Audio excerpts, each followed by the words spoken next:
श्री कृष्ण कन्हैया लाल की, श्री सद्गुरु महाराज की, श्री प्राणनाथ प्यारे की, श्री पाँच नवतनपुरी धाम की।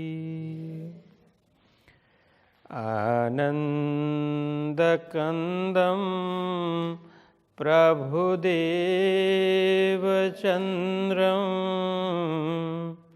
ब्रजेशरूपेण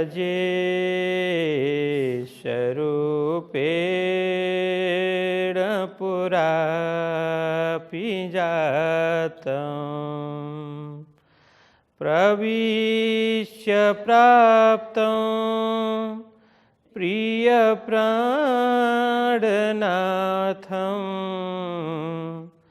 परेशपूर्णं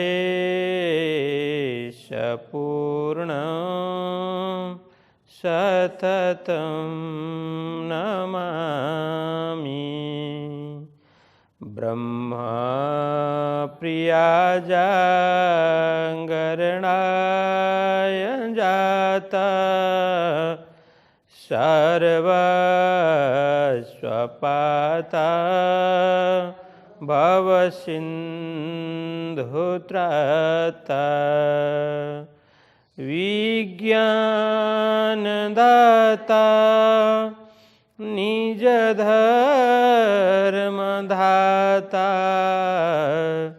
दीनैकबन्धो शरणं प्रपद्ये दीनैकबन्धो शरणं प्रपद्ये। श्री कृष्ण कन्हैया लाल की। धर्म प्राण सुंदर शास्त्री 11 प्रकरण पूरे हो गए हैं। आज 12वां प्रकरण हम श्रवण कर लेते हैं। सर्वप्रथम 11 प्रकरण के अंतिम चौपाई हम दोहराते हैं। श्री महामति कै साथ जी जोड़ सब इन साथ की सिफात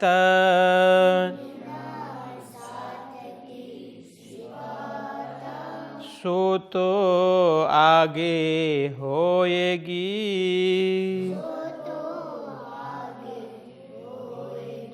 वक्त रोज क्या माता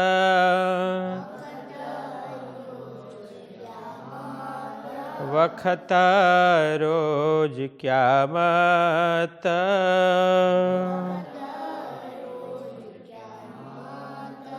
बोलिए कृष्ण कन्हैया लाल की। अब 12वां प्रकरण जिसका शीर्षक है कुरान पुराण की साक्षी। अब देखिए शीर्षक से ही हमें पता चल जाता है यह प्रकरण में क्या आने वाला है। यहाँ यह बताने जा रहे हैं अब सनातन परंपरा के पवित्र ग्रंथ, धर्म ग्रंथ, वेदों में, पुराणों में ब्रह्म के विषय में और ब्रह्म आत्माओं के विषय में जो चर्चा की है, भविष्यवाणियाँ की है, साक्षियाँ मिलती है, वो ब्रह्म आत्मा कब प्रकट होंगी और इस संसार में प्रकट होकर के क्या करने वाली है, उनके विषय में वेद, पुराण, उपनिषद आदि में संकेत मिलते हैं। और इसके साथ साथ में कतेव परंपरा, इस्लाम परंपरा के पवित्र ग्रंथों में भी कितने ही स्थानों में इस प्रकार के संकेत मिलते हैं कि परमात्मा, उनके शब्द अलग होंगे, भाषा अलग होगी, किंतु कहने का मतलब है परमात्मा खुदा प्रकट होंगे अथवा खुदा के संदेश लेकर के पैगंबर प्रकट होंगे और खुदा का ज्ञान इस संसार में फैलाएंगे। तो इस तरह से जहाँ जहाँ पर धर्म ग्रंथों में साक्षी शाहिदियाँ मिलती है उसके विषय में उल्लेख कर रहे हैं। तो यहाँ पर प्रथम चौपाई हम श्रवण कर लेते हैं। सिपारे 12वें मिने पाने 24 में, तपसीर के 301 में तुम देखियो तिन से। सुंदर शाह जी, अब यहाँ पर लालदास जी महाराज थोड़े शब्द, अरबी शब्द प्रयोग कर रहे हैं। यह इसीलिए प्रयोग कर रहे हैं कि उस समय भारत में औरंगजेब बादशाह का शासन था। उससे पहले उसके पिता, उससे पहले उसके पिता, उसके दादा, मतलब वर्षों तक लगभग भारत में 1000 वर्षों से ज़्यादा मुसलमानों का शासन रहा। तो अब विचार कीजिए, अंग्रेज ने केवल भारत में 200 वर्ष शासन किया, फिर भी अंग्रेजों का इतना प्रभाव है, इतना प्रभाव भारत के ऊपर रहा, अंग्रेजों ने गुलाम बनाया। तो विचार कीजिए, अब मुसलमानों ने 1000 वर्ष से ज़्यादा शासन किया, तो उन्होंने कितना अपना प्रभुत्व जमाया था होगा। इसलिए हिंदू स्वतंत्र रूप से अपना धर्म, अपनी संस्कृति को पालन नहीं कर पा रहे थे। मठ मंदिर को तोड़ना, मूर्तियों को भग्न करना, हाथी के पैर में बांध करके घसीटना, हिंदुओं के जनेऊ, शिखा सभी तोड़ना, जलाना, गायों को मारना सबके सामने, ये सब अत्याचार मुसलमान करते थे। और इतने वर्ष शासन उन्होंने किया, तो भारतीय भाषा में उर्दू भाषा, अरबी शब्द का काफ़ी प्रभुत्व रहा। अभी भी भारतीय भाषा में कोई उर्दू मिश्रित हिंदी बोलते हैं तो उसको विद्वान माना जाता है। कोई शेर शायरी बोलते हैं तो हम बड़े चाव से सुनते हैं, वाह बोलते हैं, लेकिन श्लोक बोलता है तो उसके ऊपर ध्यान नहीं देते। ये क्यों? क्योंकि हमारी गुलामी मानसिकता के कारण। हमारी सनातन परंपरा तो सूक्ति है, श्लोक है ना, महापुरुष के वचन है, इसके ऊपर हमारी रुचि होनी चाहिए। लेकिन कोई शेर शायरी करता है तो हम उत्साहित होकर के वाह वाह करने लग जाते हैं। क्यों? क्योंकि मानसिकता गुलाम है ना, इसीलिए। तो यहाँ लालदास जी महाराज, एक तो उस समय की भाषा जो अधिकतर ऐसी चलती थी, दूसरा वे जहाँ मुसलमान की बाहुल्यता अधिक थी वहाँ रहते थे। ठट्ठा नगर रहे वर्षों तक, जो अभी पाकिस्तान में आता है, और उर्दू के अच्छे जानकार थे। और यह ग्रंथ केवल उनको सनातन हिंदू परंपरा को ही समझाना नहीं था, उनका लक्ष्य था हिंदू समझेंगे ही कि यह ग्रंथ मुसलमान भी पढ़े, ताकि उनकी क्रूरता, उनकी अज्ञानता, उनकी दुष्टताएं कम हो और हिंदू धर्म के ऊपर जो अत्याचार कर रहे हैं वो न करे, कि ब्रह्म के विषय में उनको मालूम हो और ब्रह्म आत्मा के विषय में, ब्रह्म ज्ञान के विषय में उनको पता चले। यह हेतु था। इसीलिए यहाँ पर उनकी शायदी, उनकी बात को लेकर के समझाने का प्रयत्न यहाँ कर रहे हैं। देखो क्या है कि सिपारे 12 में मिने पाने 24 में, तपसीर के 301 में तुम देखियो तिन से। अब जो आगे पढ़ने वाले लोगों को बोल रहे हैं हे पाठक वृंद, अब जैसे ये पुस्तक पढ़ेंगे तो उनके लिए संकेत करके पढ़ रहे बोल रहे हैं, चाहे कोई भी हो, हिंदू हो मुसलमान हो, कोई भी पढ़ने वाला, तो उनको बोल रहे हैं पाठक वृंद तुम क्या देखो, सिपारे 12 मिने पाने 24 में। सिपारा किसको बोलते हैं? देखिए, जैसे हमारा पवित्र ग्रंथ श्रीमद् भागवत, उसके कितने 12 स्कंद है ना, 12 स्कंद, और उसके बाद में स्कंद के बाद में अध्याय बोलते हैं, फिर उसके बाद में श्लोक बोलते हैं, फिर उसके बाद में शब्द बोलते, शब्द के बाद अक्षर बोलते हैं ना। जैसे हमारे वाङ्मय तारतम सागर में एक तो पूरा ग्रंथ है, बाहर से देखने में तारतम सागर एक पूरा ग्रंथ है, तो अंदर अलग अलग ग्रंथ है ना, रात से क़यामत तक। फिर प्रत्येक ग्रंथ में अध्याय है, इसको हम प्रकरण बोलते हैं, है ना। प्रत्येक ग्रंथ में प्रकरण 1, प्रकरण 2, प्रकरण 3 ऐसा बोलते हैं ना। तो इसी तरह से कुरान में 30 सिपारा बोलते हैं, जिसको पारा बोलते हैं खास करके, तो पारे बोलते हैं उसको, मतलब खंड, खंड कहो, अध्याय कहो या प्रकरण कहो। सिपारा का मतलब यही है, सिपारा।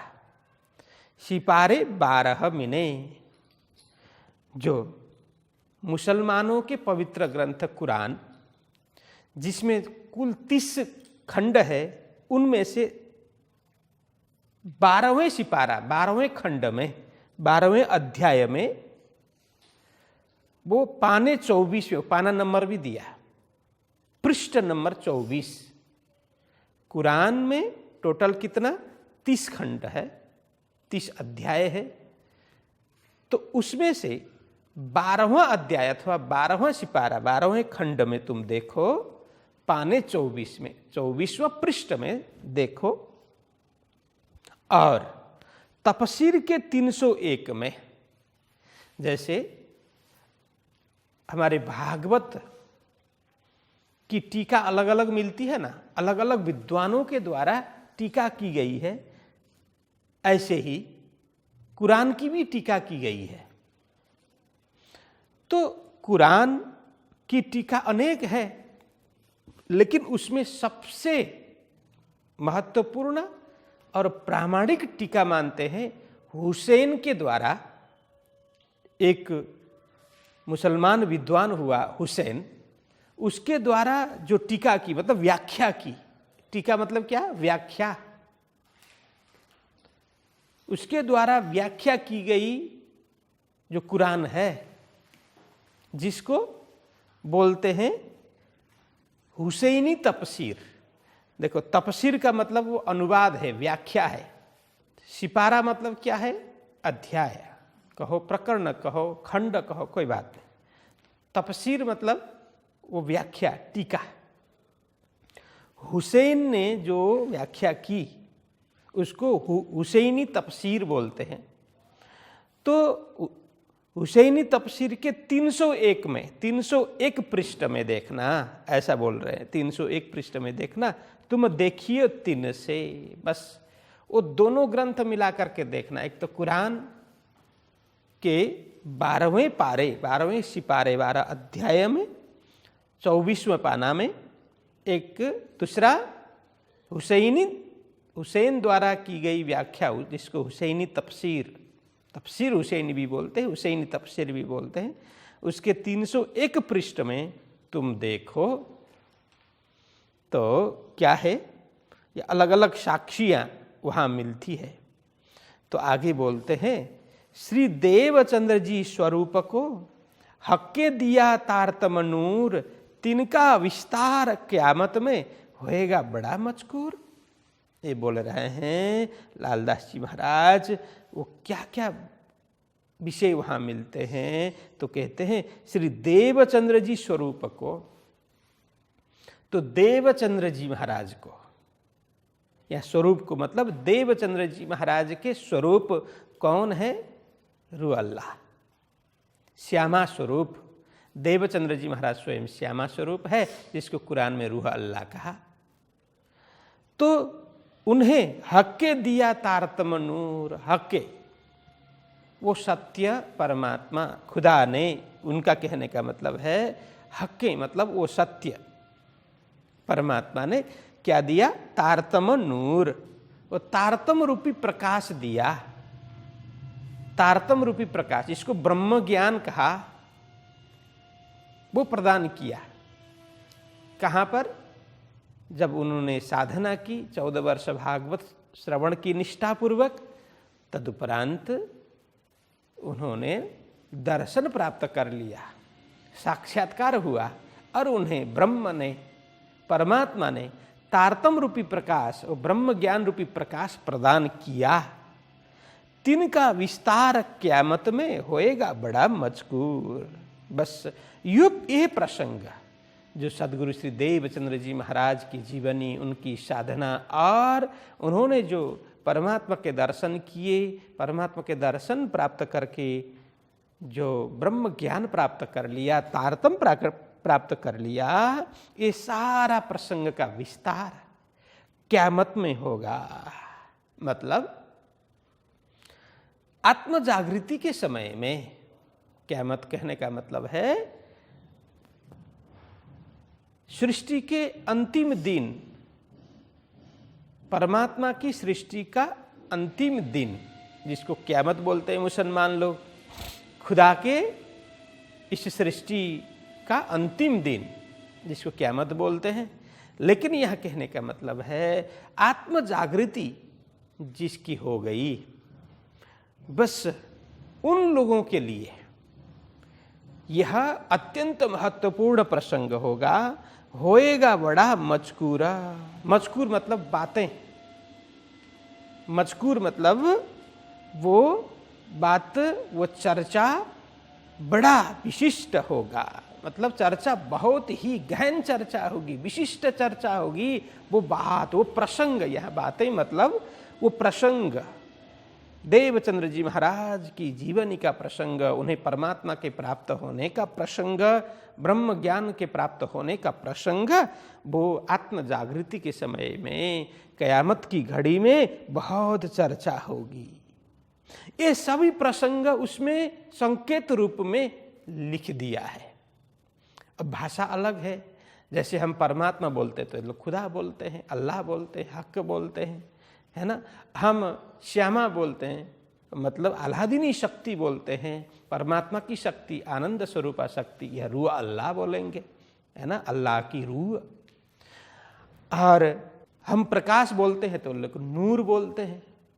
वो शब्द भाषा की ये फर्क है, लेकिन यह बोलते हैं इस तरह से। वहाँ संकेत रूप में अल्लाह, रूह अल्लाह को, मतलब श्यामा स्वरूपा श्री देवचंद्र जी महाराज को ब्रह्म दर्शन देंगे, दीदार देंगे और वो नूर प्रदान करेंगे, मतलब ज्ञान प्रदान करेंगे, ऐसा लिखा हुआ है। तो ये बात बाद में चर्चा होगी, इस तरह से बोलते हैं। तो आगे कहते हैं, मूल वेद कतेव की साहेदियाँ लिखी सबन्ना, सो आए मिली सब इतही ताए मोमिन करें रोशन्ना। अब यह कहते हैं कि मूल वेद कतेव की, यह कहते हैं कि सनातन परंपरा का पवित्र ग्रंथ, आदि ग्रंथ कौन है, क्या है? वेद। वेद किसको बोलते हैं? पता है वेद किसको बोलते हैं? हाँ, वेद है ना। हमें सीधा सीधा सोचते हैं तो वेद मतलब वो 4 वेद, है ना, 4 ग्रंथ हमारे सामने आते हैं, है ना, वेद कहते हैं। लेकिन वेद का मतलब है ज्ञान। वेद का अर्थ होता है ज्ञान, और उसको 4 भाग में विभाजन किया, उसका विस्तार किया गया व्यास जी ने। इसीलिए व्यास उनका नाम पड़ा, विस्तार करने के कारण। लेकिन उनका वास्तविक नाम क्या है वेद व्यास जी का? कृष्ण द्वैपायन है। कृष्ण द्वैपायन उनका नाम है, लेकिन वेदों का विस्तार करने के कारण, व्यास करने के कारण उनका नाम व्यास पड़ा। तो हमारे पवित्र ग्रंथ, सनातन परंपरा के पवित्र ग्रंथ वेद एवं मुसलमान परंपरा के पवित्र ग्रंथ कतीब, शाहिदियाँ लिखी सब में, वेद में भी कतीब में भी अलग अलग प्रकार की शाहिदियाँ मतलब साक्षियाँ लिखी हुई है। सो आए मिली सब इतही, तो इतही मतलब यहीं पर, कहाँ पर, जो अभी प्रसंग चल रहा है। अब दोनों स्वरूप को जोड़ते हैं। श्री देवचंद्र जी महाराज स्वयं श्यामा स्वरूपा और महामती श्री प्राणनाथ जी महाराज, जिनके अंदर स्वयं राज्य की शक्ति अवतरित हो गई। तो देवचंद्र जी महाराज के तन से श्यामा जी ने लीला की और प्राणनाथ जी महाराज के तन से राज जी ने लीला की। इसलिए ये शास्त्रों में ये संकेत, ये साक्षियां है कि ब्रह्म एवं ब्रह्म आत्मा इस धरा पर अवतरित होकर के लीला करेंगे, ब्रह्म ज्ञान का प्रसार करेंगे। तो यह साक्षी वेद कतीब में दी गई है, तो वो सारा यहाँ आकर के वो साक्षियां मिल जाती है देवचंद्र जी महाराज एवं प्राणनाथ जी के अंदर। तो इतही मतलब यहीं पर देवचंद्र जी महाराज और प्राणनाथ जी के अंदर वो सब आकर के, मतलब वो साक्षी वहाँ आकर के सिद्ध हो जाती है। ताए मोमिन करें रोशन। अब उस प्रसंग को कौन जानेगा? जिसके साथ संबंधित हो वही जानेगा ना। इसीलिए अब परमात्मा ब्रह्म एवं ब्रह्म की आलादिनी शक्ति का संबंध कौन जान सकता है? जो ब्रह्म आत्मा है, ब्रह्म प्रिया है, वही जान पाएगी। इसीलिए ये सब प्रसंग का रोशन है, प्रकाश है। इस रहस्य को उद्घाटन कौन करेगा? कि यह कहते हैं कि ताए मोमिन करे रोशन। मोमिन वो ब्रह्म आत्मा सुंदर साथ वे रोशन करेंगे, वो प्रकाशित करेंगे उस प्रसंग को। तो आगे कहते हैं, कागद जो भागवत का ले आया सुख मुनि, इनका अर्थ ब्रह्म सृष्टि खोले जान अपनी। देखो अब यह कहते हैं कागद व पत्र, भागवत रूपी पत्र ले आया सुख मुनि, सुखदेव महाराज, महामुनि सुखदेव महाराज, परमहंस सुखदेव महाराज वो भागवत रूपी पत्र लेकर के आए। इनका अर्थ ब्रह्म सृष्टि खोले जान अपने, परंतु वे लेकर के तो आए, लेकिन खोलने वाला कौन है? कोई दूसरा खोल नहीं पाएगा, क्योंकि ये ब्रह्म सृष्टियों की चिट्ठी है ना, उनका पत्र है। इसमें ब्रह्म की लीला है, ब्रह्म रस का वर्णन है ना। तो ब्रह्म के साथ में ब्रह्म प्रियाएं किस प्रकार से रमण करती है, वो सारी बात इसमें है। तो इसको रहस्य, इसके रहस्य को जानने वाले भी ब्रह्म सृष्टि ही होंगे, ब्रह्म आत्मा होंगे। इसलिए इनका अर्थ ब्रह्म सृष्टि खोले जान अपनी, बस अपना समझ करके, अपनी संपत्ति, अपनी निधि, अपना पत्र, अपनी चिट्ठी समझ करके वे खोलेंगी, वो पढ़ेंगी और अर्थ भी स्पष्ट उनको होगा, भाव भी समझ में आएगा। अन्य किसी को इसका भाव समझ में नहीं आने वाला। तो यहाँ कहते हैं और कागद लिया। देखिए सनातन परंपरा, हिंदू परंपरा के लिए सर्वाधिक प्रचलित ग्रंथ है श्रीमद् भागवत, श्रवणीय ग्रंथ है श्रीमद् भागवत। इसलिए कहा ना, शास्त्र श्रवण से भागवत बुद्ध जागृत को ज्ञान। तो कोई शास्त्र ऐसा है जो श्रवण योग्य, करने योग्य है, बार बार श्रवण करना चाहिए। ये कौन सा ग्रंथ है? भागवत। तो हमारे पावन परंपरा का यह महत्वपूर्ण ग्रंथ है भागवत। उसके विषय में बात की। अब इस्लाम परंपरा के विषय में कहते हैं और कागद लिया, और वो ज्ञान रूपी ग्रंथ लाए अलैहि सलाम मोहम्मद। मोहम्मद ने कुरान कौन लेकर के आए? मोहम्मद। मोहम्मद किसको बोलते हैं? मोहम्मद जिन्होंने बहुत सुंदर कार्य किया हो और उनके कार्य देख करके खुदा भी प्रशंसा करते हो, मतलब खुदा ने जिनकी प्रशंसा की है ऐसे को मोहम्मद बोलते हैं। तो खुदा के संदेश वाहक होकर के आए मोहम्मद, जिसको पैगंबर भी बोलते हैं। तो यह लिखा मोहम्मद कुरान लेकर के आए अलैहिस्सलाम। देखिए ये अलैहिस्सलाम है, सम्मानवाचक शब्द है। मोहम्मद अलैहिस्सलाम मतलब यह कहते हैं कि अलैहिस्सलाम, अलैहिस्सलाम ऐसे वो शब्द है। अलैहिस्सलाम उसका मतलब होता है खुदा की कृपा जिस पर बरस रही है, खुदा की दया जिस पर है, ऐसा व्यक्ति जिसको बोलते पैगंबर। अलैहिस्सलाम पैगंबर जो खुदा के संदेश को लेकर के आए, पैगाम लेकर के। पैगंबर किसको बोलते? पैगाम, पैगाम लेकर के आने वाले को पैगंबर बोलते हैं। तो मोहम्मद पैगंबर ने कुरान लाया। तो सोबीतक श्री देवचंद्र जी की लिखी अल्लाह कलाम। देखिए अब भागवत में भी और कुरान में भी संकेत रूप में देवचंद्र जी महाराज की उनकी कहानी, मतलब वो किस तरह से आएंगे, जैसे पहले भी आया देवापी और मरु,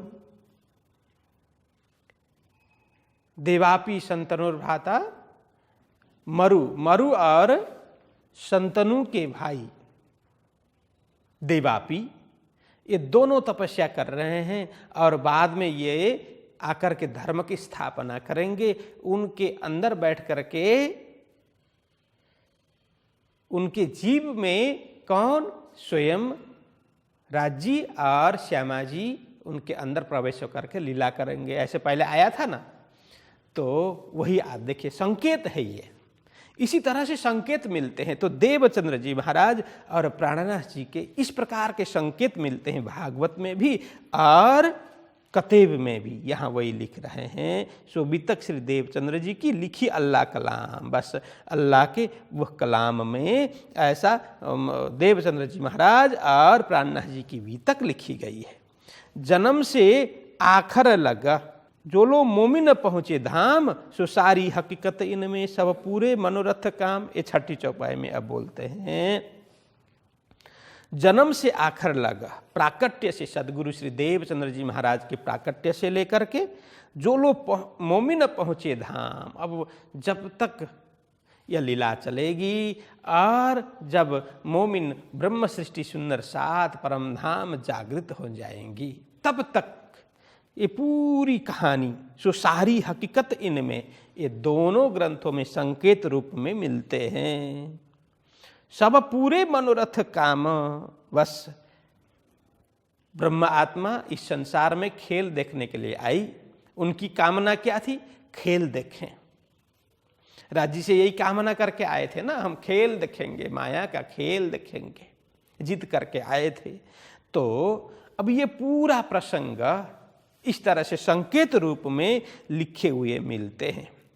जैसे भागवत में अभिज्ञात और पुरंजन की कथा के माध्यम से हम समझ सकते हैं वो ब्रह्म और ब्रह्म प्रियाओं की कथा है। अभिज्ञात और पुरंजन की कथा हम सब ने सुनी होगी।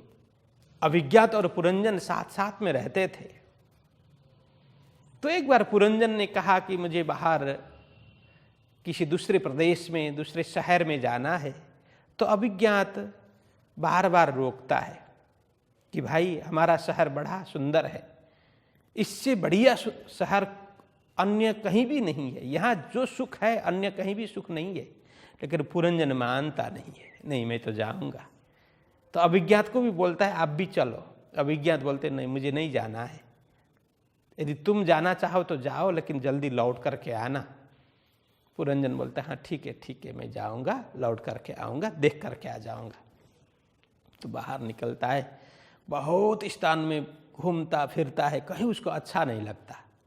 घूमते घूमते घूमते एक बड़ा सुंदर नगर उसको दिखाई देता है।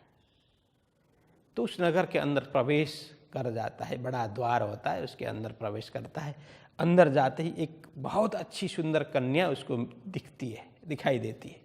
बस उस कन्या के साथ, कन्या से मोहित हो जाता है और कन्या भी उसको देख करके मोहित हो जाती है। दोनों का प्रेम हो गया, दोनों ने शादी कर ली। अब अनेक बच्चे हो गए, है ना, बच्चे हो गए।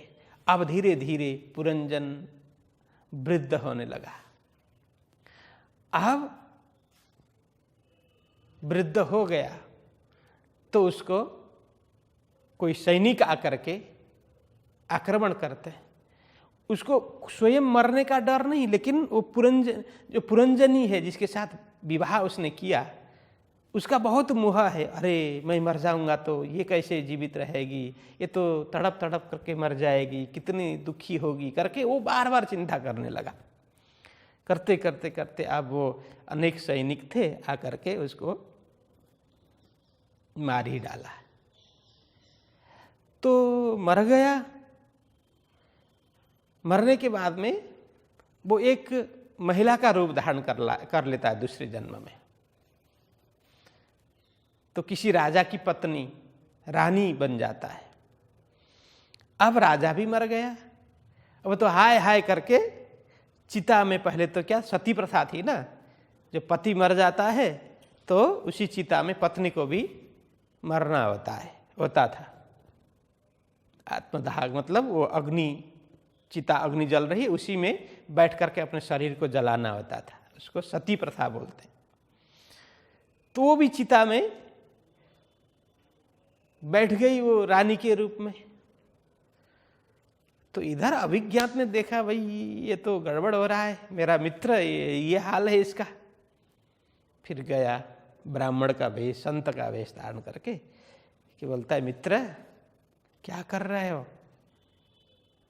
तो पुरंजन बोलता है अरे तुम्हें शर्म नहीं आती, मैं एक सती होने जा रही नारी हूं, महिला हूं, और मुझे मित्र बोलते हो? तुम्हारा मैं मित्र किस प्रकार से हो गई? तो बार बार समझाता है वो अभिज्ञाता, अरे तुम मेरी बात तो समझो। वो समझने के लिए तैयार ही नहीं था।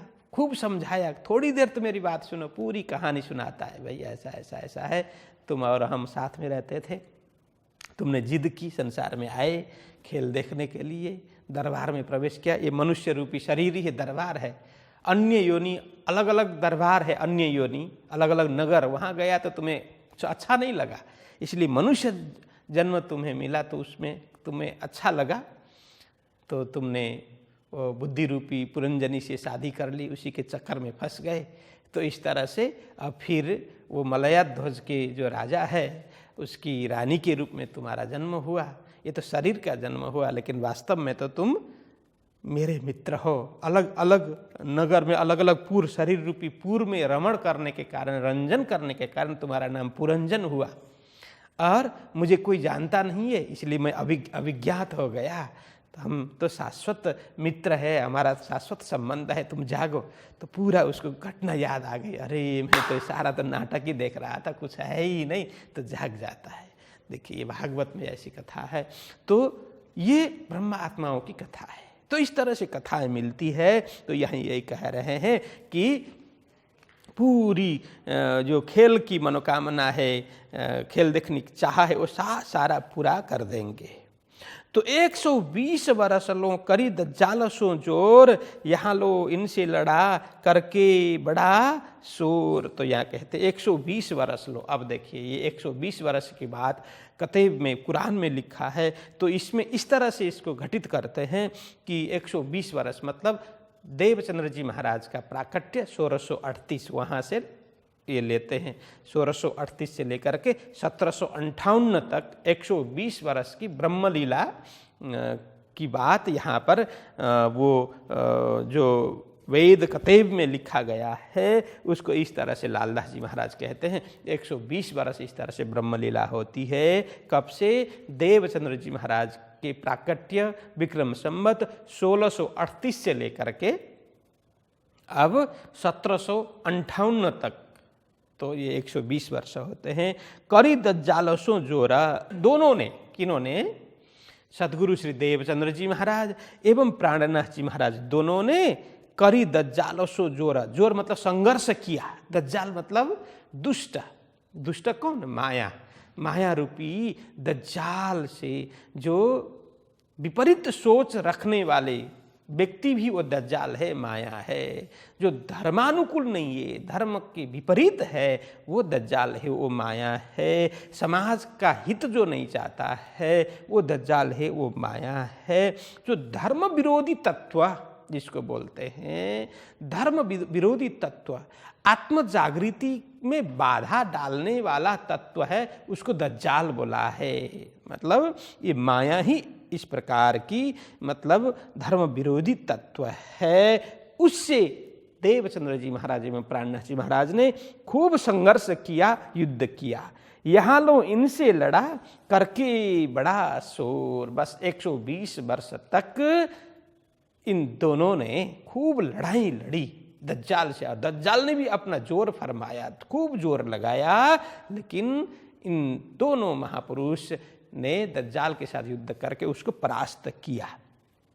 तो यहाँ कहते हैं, पहली लड़ाई मोहम्मद सो, फिर उनके यार, तापीचे श्री देवचंद्र जी सो, करी खबर परवरदिगार। देखिए, वो प्राचीन काल से ही, परापूर्व काल से ही अच्छे लोगों के साथ दुष्ट लोगों का संघर्ष तो चलता ही रहा है। देवताओं का संघर्ष दानवों से होता ही रहा है ना? सुर का संघर्ष असुरों से होता ही रहा है। सज्जनों का संघर्ष, युद्ध, वाद विवाद, उनसे मन मुटाव, ये तो दुष्ट से होता ही है। इसीलिए यहाँ कह रहे हैं, सबसे पहले उसमें जो लिखा है उस विषय में बोलते हैं। पहली लड़ाई जब मोहम्मद अरब में आए, उस समय भी उन्हें भी काफ़ी लोगों ने तकलीफ दी, बहुत कष्ट कठिनाइयों का सामना उन्हें भी करना पड़ा, मोहम्मद को भी।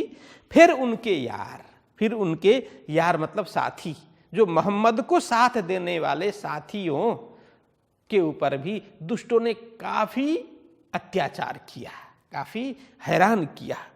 तापीसे श्री देवचंद्र जी सो, अब देवचंद्र जी महाराज की जीवनी में भी कितने कष्ट कठिनाई का सामना करना पड़ा।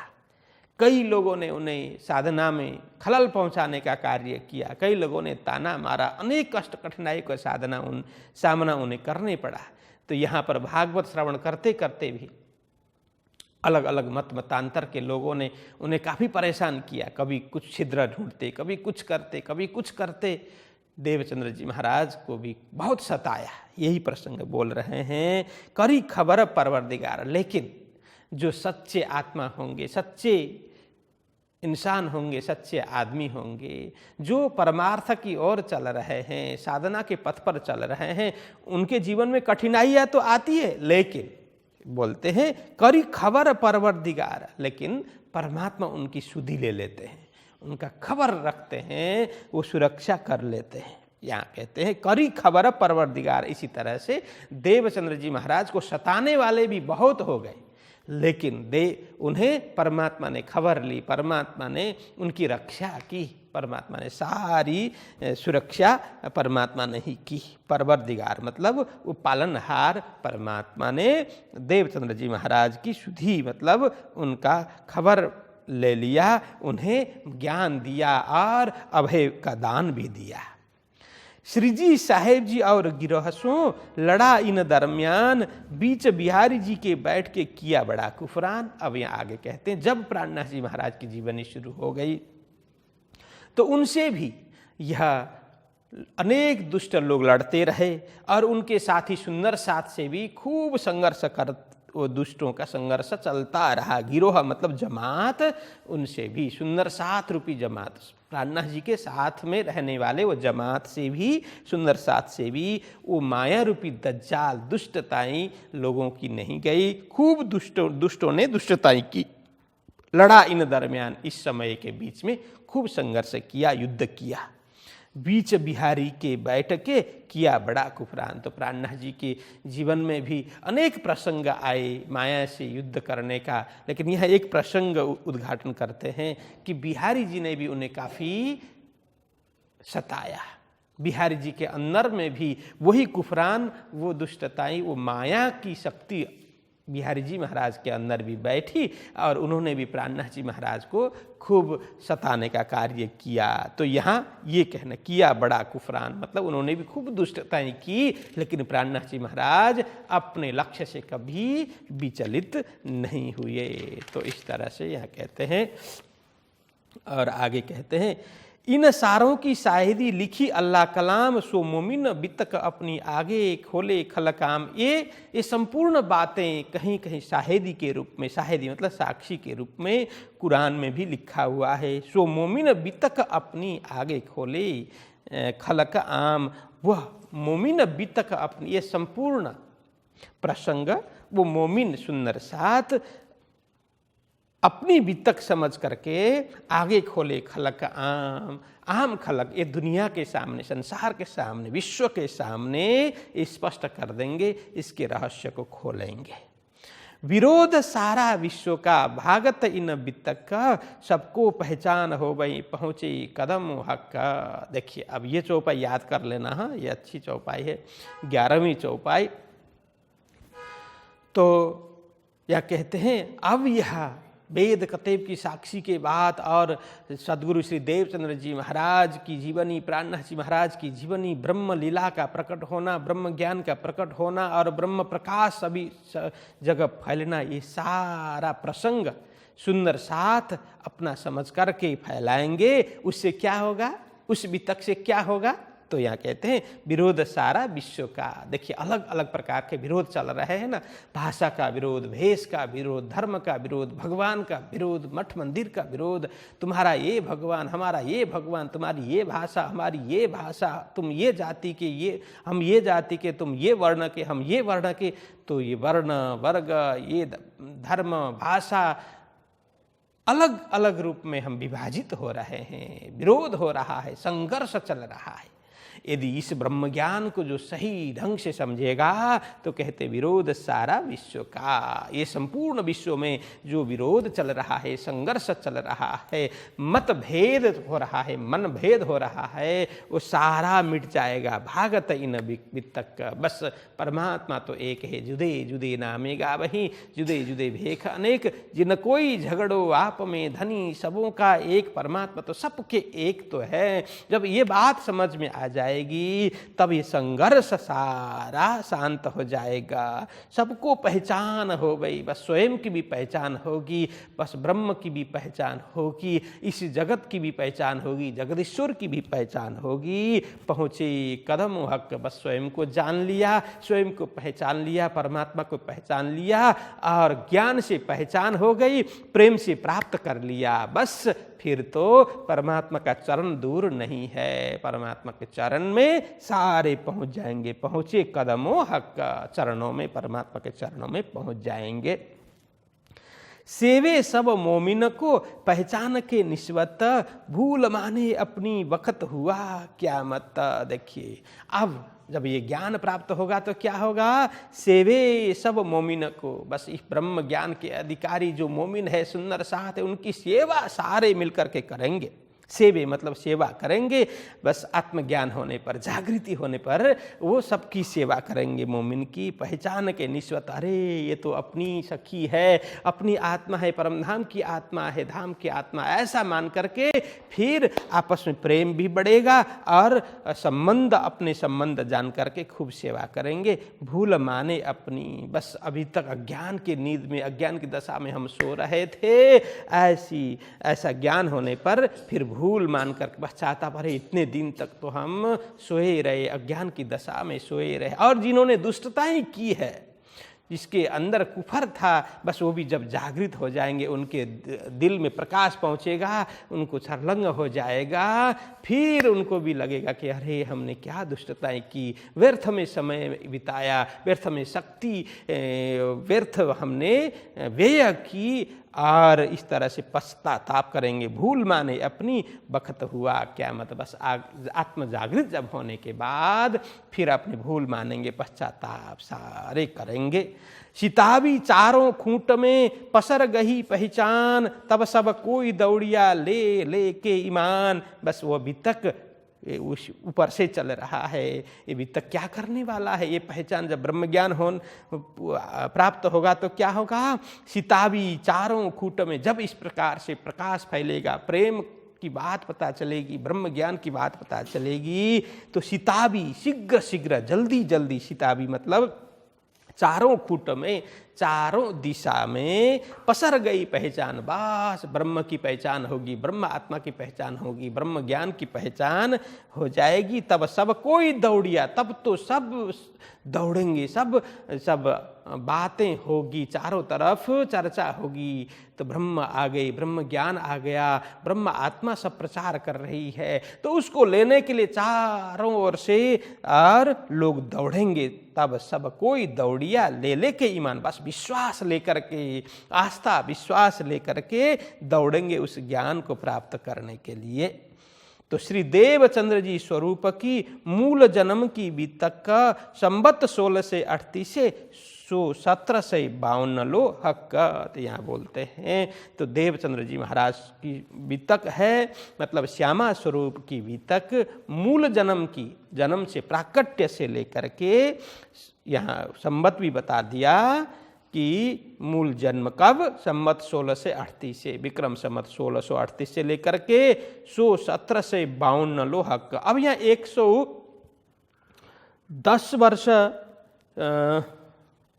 कितना हुआ, लगभग 38 में 100 वर्ष, 48 में 110 वर्ष। देखिए 110 वर्ष की लीला, पहले 120 वर्ष की लीला की थी, 120 वर्ष मतलब 1638 से लेकर के 1758 तक। अब यहाँ पुनः 110 वर्ष की लीला यहाँ व्याख्या कर रहे हैं। 110 वर्ष होते हैं 1638 से लेकर के विक्रम संवत 1748 तक, लेकिन उसके बाद में भी 52 तक की बात यहाँ बोल रहे हैं। क्यों बोल रहे हैं, इसका भी रहस्य है।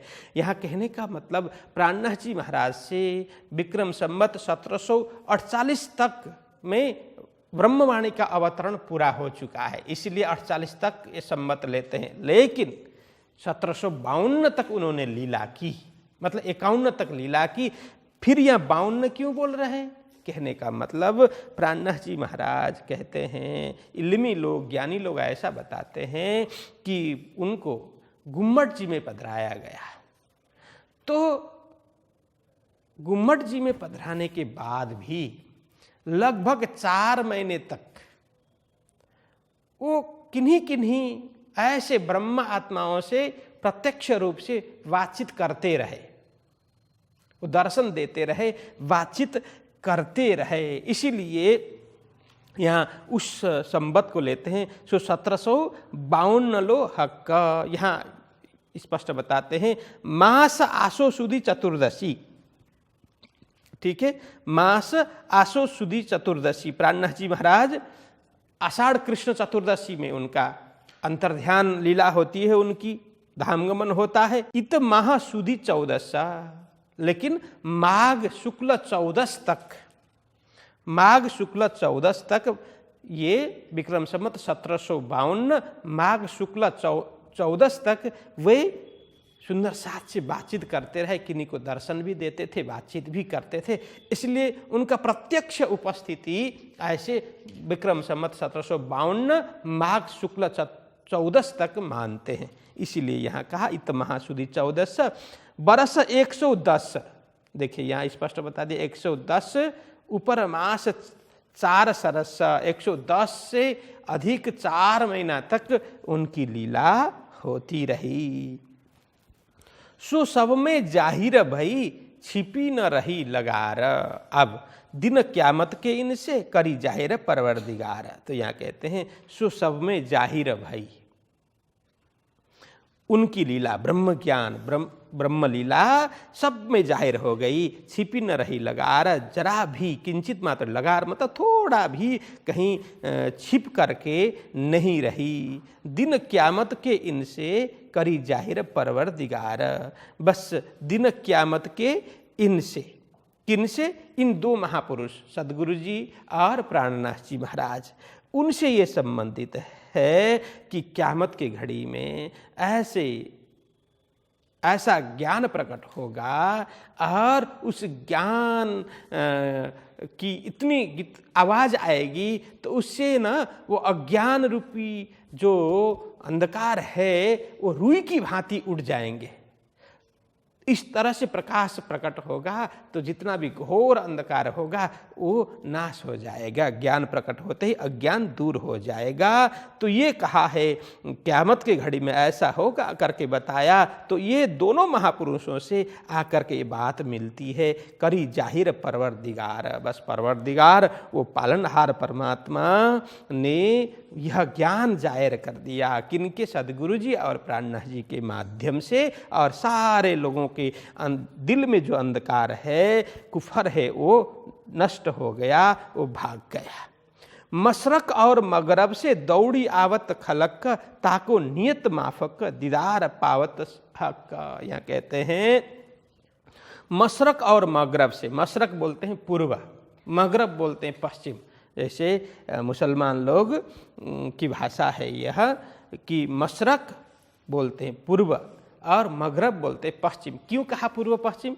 देखिए, पूर्व है हमारी पावन सनातन संस्कृति, हिंदू संस्कृति, सनातन पावन संस्कृति, ये हमारी पूर्व संस्कृति। और पाश्चात्य संस्कृति इन लोगों की जो है पाश्चात्य संस्कृति बोलते हैं। मतलब ये दोनों सनातन संस्कृति को मानने वाले और इस्लाम परंपरा को मानने वाले, वेद परंपरा को मानने वाले और कतई परंपरा को मानने वाले सभी लोग दौड़ी आवत खलक का, ये सारा खलक है दौड़ करके वो ब्रह्म ज्ञान प्राप्त करने के लिए, वो ब्रह्म के दर्शन के लिए आ जाएंगे। ताको नियत माफक, जो आएंगे उनको नियत माफक मतलब उनकी भावना अनुरूप, नियत मतलब भावना, बस इसका नियत, इसकी नियत ठीक नहीं है बोलते हैं ना, इसकी नियत ठीक नहीं है मतलब इसकी भावना ठीक नहीं है, ये कहने का मतलब है। तो सारे लोग पूर्व पश्चिम सारे लोग दौड़ दौड़ करके आएंगे और ताको नियत माफक उनकी भावना के अनुरूप दीदार पावत हक, दीदार मतलब दर्शन, बस परमात्मा के दर्शन उनको प्राप्त होंगे और परमात्मा की कृपा के अनुरूप, उनकी भावना के अनुरूप उनको ज्ञान भी प्राप्त होगा। जो जैसा मनोरथ करत है मन में, पूरन सब ही होता है सुहबत मोमिनों से। बस ये चौपाई बड़ी अच्छी है, ये भी याद कर लेना, 18वीं चौपाई। देखिए, जो जैसा मनोरथ करत है मन में, जो जैसी प्रकार का मनोरथ करते हैं, जिस प्रकार की इच्छा रखते हैं, वो सारे पूरे हो जाते। पूरन सब ही होता है, सबके मनोरथ पूर्ण होंगे। करता है मतलब सुहबत मोमिनों से, बस अच्छे सुंदर साथ, सच्चे सुंदर साथ के साथ संयोग से सारे मनोरथ पूर्ण होंगे। जिन्होंने साधना की, जिन्होंने ये तारतम ज्ञान प्राप्त कर लिया, ऐसे सच्चे सुंदर साथ, जो सच्चे बाहर से भी भीतर से भी सच्चे सुंदर साथ हैं, ऐसे सुंदर साथ से मिलने से, ऐसे सुंदर साथ के सत्संग से, ऐसे सुंदर साथ से उठ बैठ करने से सारे मनोरथ पूर्ण होंगे, ये कहने का मतलब है। श्री महामती कहे ए साथ जी, ये मेहर है हक, जैसा ईमान जिनका हो तत्ती न माफक। अब यहाँ लालदास जी महाराज कहते हैं, श्री महामती का ये साथ जी, हे सुंदर साथ जी, ये मेहर है हक, ये सभी तो परमात्मा की कृपा है, मेहर है। जैसा ईमान जिनका, जिसका विश्वास जिस प्रकार से है, बस हो तत्ती न माफक, उसी अनुरूप वो फल उसको मिलने वाला है। विश्वास करने दौड़ से जेहा, तारतम नो फल ले से तेहा। बस जिसके ऊपर जितना विश्वास है उसको उसी अनुरूप फल प्राप्त करने वाला है। क्योंकि जाकी रही भावना जैसी, प्रभु मूरत देखी तीन तैसी। जैसी हमारी जिस प्रकार की भावना होगी, परमात्मा के दर्शन हम उसी प्रकार से कर पाएंगे और हमारी आस्था, हमारी भावना के अनुरूप ही हमें फल प्राप्त होगा। तो इस तरह से यह प्रकरण में लालदास जी महाराज ने सनातन परंपरा, इस्लाम परंपरा, ये सब दोनों परंपरा को जोड़ करके वहाँ पर श्रीमद् भागवत में क्या क्या साक्षी है और कुरान में क्या क्या साक्षी है, वो साक्षियाँ श्री देवचंद्र जी महाराज एवं प्राणनाथ जी महाराज के साथ में किस तरह से घटित होती है और प्राणनाथ जी महाराज और देवचंद्र जी महाराज ने 120 वर्ष तक किस तरह से लीला की और उनके जीवन में क्या क्या घटना घटी, उनके साथ में दुष्ट प्रवृत्ति के लोगों ने किस प्रकार से दुष्टताएं की और सबसे युद्ध करते हुए अपनी साधना अपने लक्ष्य पर किस प्रकार से सद्गुरु जी पहुँचे, प्राणनाथ जी महाराज किस प्रकार से पहुँचे और उनके साथ में रहने वाले सुंदर साथ के ऊपर भी क्या क्या आपत्ति आ गई, लेकिन कोई भी वहाँ से अपने लक्ष्य से विचलित नहीं हुए। ऐसे पवित्र सुंदर साथ के संग सत्संग में साथ में रहने से हमारा भी सारा मनोकामना सारे मनोरथ सिद्ध होंगे। ये सब बताते हुए कहा, देखिए तो ऐसे सुंदर साथ का मिलना, ऐसे ब्रह्म के दर्शन करना, ब्रह्म ज्ञान का दर्शन प्राप्त होना, यह सारा तो परमात्मा की कृपा परमात्मा की मेहर से ही संभव है। लेकिन वो मेहर भी अपनी भावना के अनुरूप, जैसा ईमान जिनका होत तिन माफक का, अपने विश्वास अपने आस्था के अनुरूप वो फल हमें प्राप्त होगा। तो इस तरह से लालदास जी महाराज यहाँ 12वां प्रकरण पूर्ण कर लेते हैं। बोलो कृष्ण कन्हैया लाल की। श्री महामति के साथ जी, ए मेहर है हक,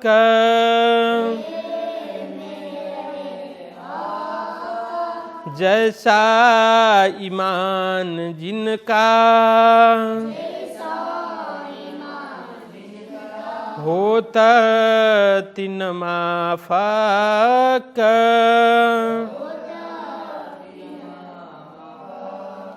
होता तिन माफक। बोलिए कृष्ण कन्हैया लाल की। श्री सद्गुरु महाराज की। श्री प्राणनाथ प्यारे की। श्री पांच नवतनपुरी धाम की। जगत गुरु आचार्य श्री 108 कृष्णमणि जी महाराज की। समस्त सुंदर साथ की। प्रणाम।